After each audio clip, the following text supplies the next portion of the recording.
Hello guys! Ngayon, ipapakita ko sa inyo kung paano ako magluluto ng nylon shell. Ayan, ito lang yung mga ingredient guys. Garlic onion, spring onion, at saka yung bean paste, chili, at saka yung ginger. At syempre may kasamang oil. Huwag natin kalimutan yung oil. Ayan.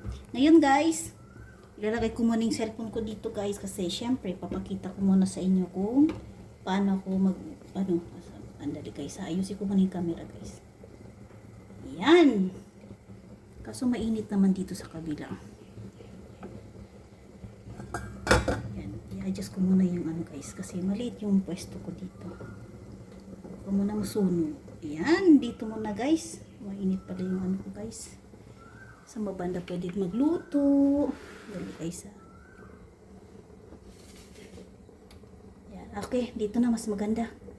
Dito ko na lang ilalagay guys yung aking para hindi ako mahirapan. Kasi dito kasi banda mainit kasi ito. Mahirap na.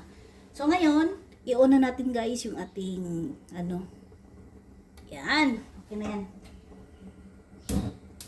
Yun no. Ito lang lang guys. Garlic onion. Spring onion. Ayan, ito chili. At saka ginger. At syempre, huwag natin kalimutan lagyan ng bean paste. Ayan. Itong bean paste, guys, nilalagay ko din yan sa mga pokle. Maraming pwedeng gawin yan sa bean paste, guys. Pag sa atin naman, guys, sa Pilipinas yan, tausi. Yung tausi nilalagay natin sa, ba yung gulay na yan? Paborito ko yung, mustasa. Ayan. Yan, guys. So, init na yung ating kawali. At tayo mag-uumpisa na guys. Magluluto na tayo. Yan, madali lang yan guys. Si Mr. Mike Canalisan nagpaparamdam na naman Nagbibideo ako dito. So ngayon guys, maglalagay na tayo ng oil. Oops, kantamtaman lang guys yung ating oil. Huwag natin damihan. So, ganun lang guys, mamaya konti pag sobrang mainit na yung oil. Karamihan talaga guys magluluto, kailangan mainit yung oil, yung nating kawali para maganda yung kalalabasan. At hindi naman masyadong malakas yung apoy. Katamtaman lang para hindi naman masusunog yung ating yung ating garlic onion. So, ganun lang guys. Okay. Si Macho guys naghihintay.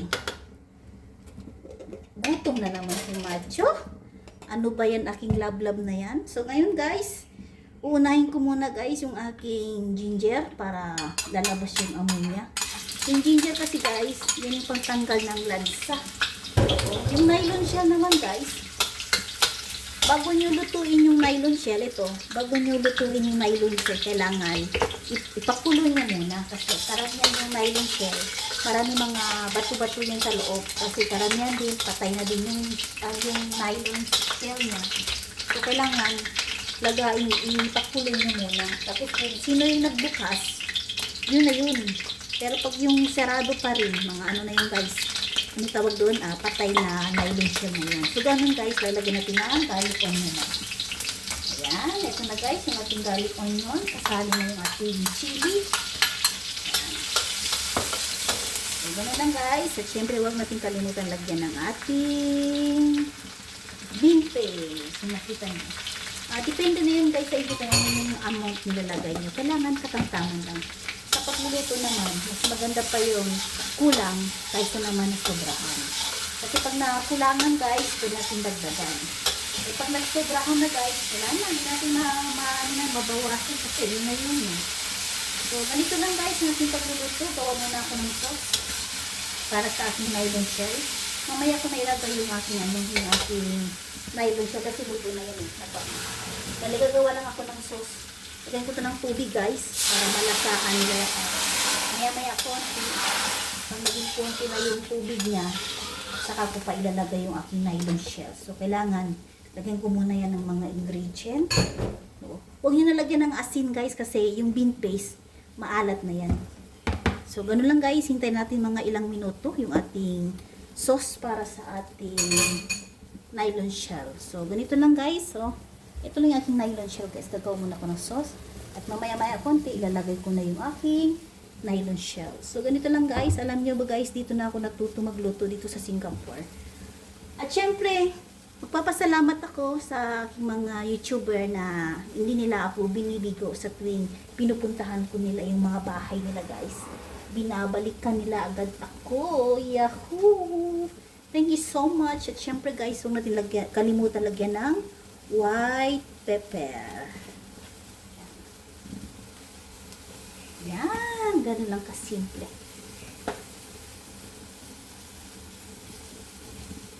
If you touch, yan guys, malapit na tayo magluluto guys. Malapit na tayo magluluto. Malapit na matapos yung ating, guys, yung sauce. At makita nyo na yan guys, katamtaman na lang yung sauce at nalalasahan nyo na yung lasa niya. Pwede nyo nalagyan ng nylon shell at syempre, yung naman guys, yung spring onion lagyan natin, pang decoration pa. So, ganun lang guys. Pagdating sa pagluluto, discard lang yan sa buhay.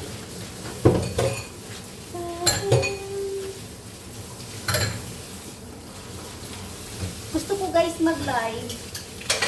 Kakanta ako sa akin sariling YouTube. O diba? Kakanta tayo. Kaso guys, di pa ako magaling mag-operate kung paano ako magla-live. Kailangan panoorin ko muna sila guys. So, syempre, gusto ko naman kumanta doon. At saka guys, meron ako B8 para sa aking Kasi, isa din ako, guys, number 1 sa FB. Nagkaroon din ako ng magandang samahan, mga kaibigan, at mga bawat team. Kaya, dati akala ko hindi ko kaya mapunta-punta ko sa BA sa YouTube kasi ako lang mag-isa. Pero sa ngayon guys, marami na ako nakilala sa YT. Kaya maraming salamat sa mga yumakap sa akin at sa mga hindi binibigo ako pag pinupuntahan ko sa bahay nila. Thank you so much. I'm so blessed sa mga tao na nakilala ko. Na hindi naman tayo nagkaroon ng swerte sa pamilya, nagkaroon tayo ng swerte ng kaibigan. So, pamilya means guys, hindi pamilya abot sa asawa, kundi pamilya sa mga magulang kasi maaga kami na nawala ng magulang. Kaya sa ibang tao guys, super blessed ako. Sa kaibigan, sa katrabaho, yun lang yun. Yan, malapit na din yung aking sabaw. At yung kanin ko din, kumukulo na din. At yan, 3 putahe lang guys ang lulutuin ko ngayon kasi 3 lang kami kakain. Ito naman nylon shell, ayoko yan. Magluluto lang ako para sa kanila. Pero wala na naman si Dora Ratungan. Naghahanap ako ng tuyo. Ayan, pwede na yata ito guys. So, ganun lang guys, simpleng. Tignan natin guys. Wait. Perfect. Pag sinabi ko perfect guys, uy, perfect talaga. So, ilalagay na natin guys yung ating nylon shell. At syempre, tatanggalin na natin to para malinis na tignan.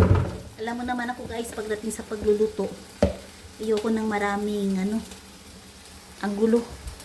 Gusto ko, every luto ko, malinis na yung mga ko. Yan, ganito lang guys ang aking pagluluto ng aking nylon shell. Yan, kita nyo guys yung sauce nya. Yan, ganun lang. Yan, ganito lang guys. Ikot lang. Yung nylon shell guys, nalaga na yan bago ko lutuin. Kasi alam nyo naman, pag niluto nyo na agad, marami mga bato-bato yan. May mga lupa-lupa yan. Pag yung mga nylon shell, karamihan, patay. Ito, lahat buhay. Kita nyo guys, open na yan. Yan, isasalang ko lang yung mga sauce. Paliguan ko lang yung sauce. Tapos mamaya konti, ipakita ko na yung, ilalagay ko na yung spring onion on top. So, ganito lang guys, ang pagluluto ng aking nylon shell ngayon. Maraming salamat sa mga sumusuporta. Ano lang guys, yung ingredient yan guys, bean paste, garlic, chili, onion, at saka syempre, yung spring onion. So, okay na yan guys. So, maglalagay na ako ng aking spring onion on top. Oh, very noisy talaga guys, no? Yan, ayan ang aking spring onion. So, diba?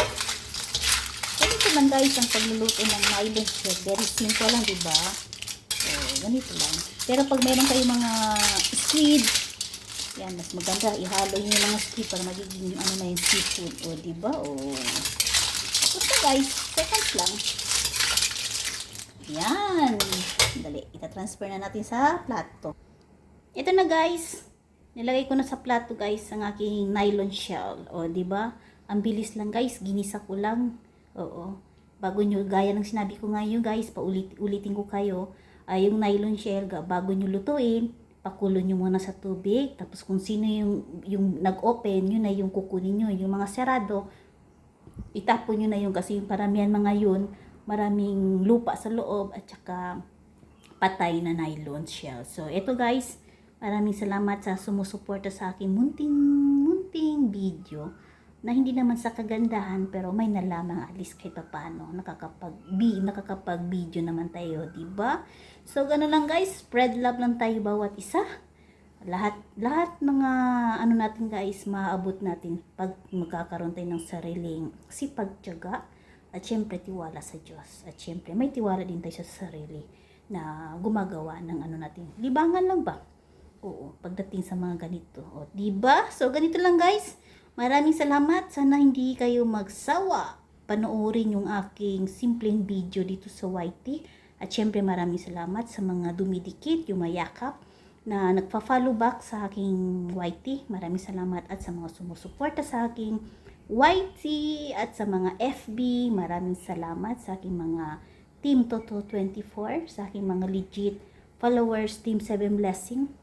Maraming salamat na wala akong masasabi sa inyo guys, kundi thank you so much na walang sawang pasasalamat sa lahat mga sumusuporta sa akin dito sa journey ng social media. Hanggang sa muli, bye bye guys!